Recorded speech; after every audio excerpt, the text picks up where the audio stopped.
311 hadis mümin adamga oşamaygen, qiyishmaygen xasiyatlari haqqından. An Cabir ibn Abdullah radıyallahu anhuma, ikisinde Allah razı olsun, Cabir'den aytilar. Qala Resulullah, Allah'ın elçisi sallallahu aleyhi ve sellem aytti. İnnallaha la yuhibbul fahişel mutafahhiş ve las-sayyaha fil aswaq. Allahu Teala suymi. Yaman sözlerini söyleyen adam bana.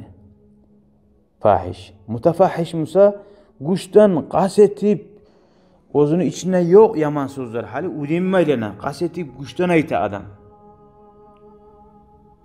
Ve las-sayyah okuyda Allahu Teala suymi. Bazarlarda fil aswaq tavuşun bek göterip gıçırıp aylanagan adam bana dedi. Allah sağlasın. Velhamdülillahi Rabbil alemin.